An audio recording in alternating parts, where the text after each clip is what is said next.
Olá, eu sou a professora Vânia. Eu vou trabalhar a resolução de uma questão do ENAD de 2017. A questão que eu escolhi foi a questão 5, que é uma questão de formação geral. Então, o enunciado dessa questão diz o seguinte: hidrogéis são materiais poliméricos em forma de pó, grão ou fragmentos semelhantes a pedaços de plástico maleável. Surgiram nos anos 1950 nos Estados Unidos da América e desde então têm sido usados na agricultura. Os hidrogéis ou polímeros hidrorretentores podem ser criados a partir de polímeros naturais ou sintetizados em laboratório. Os estudos com polímeros naturais mostram que eles são viáveis ecologicamente, mas ainda não comercialmente. No infográfico abaixo, explica-se como os polímeros naturais, superabsorventes, quando misturados ao solo, podem viabilizar culturas agrícolas em regiões áridas. Então, aqui ele traz um infográfico, né, com algumas informações a respeito dos hidrogéis. Então, ele diz ali: saiba como funcionam os polímeros superabsorventes que ajudam a reter por mais tempo água da chuva ou da irrigação. Então, ele mostra ali, né, uma primeira figura, né, e ele explica: quando hidratados, eles absorvem a água e adquirem uma consistência esponjosa ou gelatinosa. Os modelos comerciais são feitos de poliacrilatos, um derivado da acrilamida, composto sintetizado em laboratório. Na hora do plantio, o hidrogel, ainda seco, é misturado ao solo, onde seria colocada a muda ou semente. No Brasil, a tecnologia é usada principalmente em florestas de eucalipto, mas estudos comprovaram sua viabilidade na cafeicultura. Quando a lavoura é hidratada, né, pela chuva ou pela irrigação, o polímero absorve o líquido e passa a liberá-lo gradualmente. As raízes da planta retiram a água do gel, da mesma forma que captam o líquido do solo. Aí aqui por último, né, ele comenta a respeito das vantagens do hidrogel.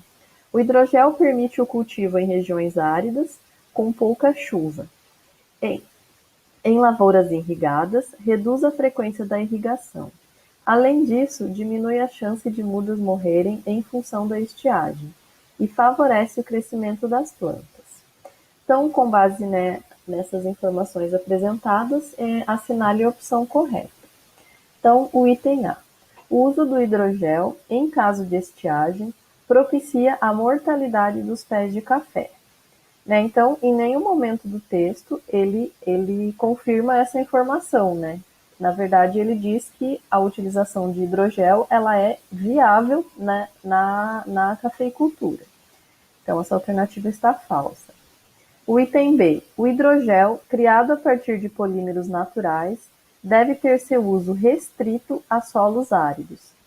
Também, em nenhum momento, ele diz que o uso é restrito a solos áridos. Inclusive, ele dá o exemplo, né, da utilização dos hidrogéis em locais que recebem irrigação, né, que o hidrogel ajuda a reter essa água da irrigação. Letra C. Os hidrogéis são usados em culturas agrícolas e florestais e em diferentes tipos de solos.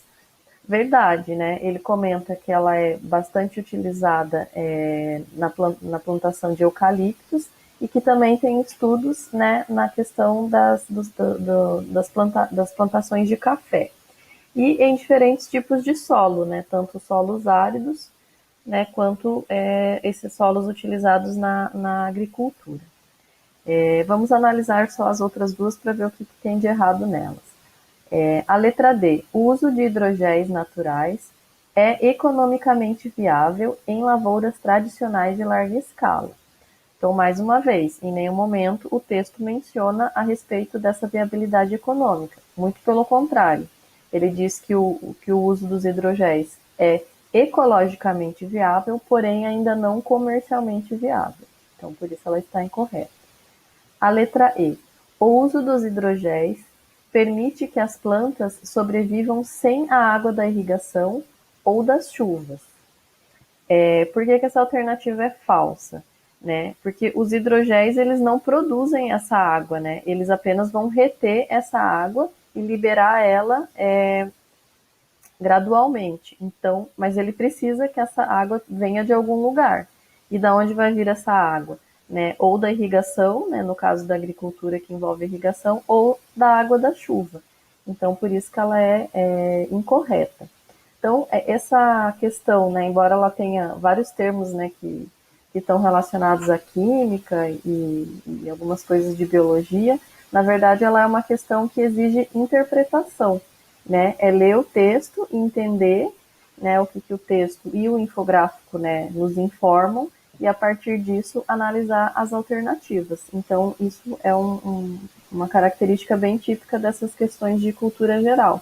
Elas são questões interdisciplinares, né, misturam vários conteúdos, né, de diferentes disciplinas, mas você consegue retirar as informações, né, do próprio enunciado e das próprias informações que a questão traz. Então, por isso que a nossa alternativa é a letra C.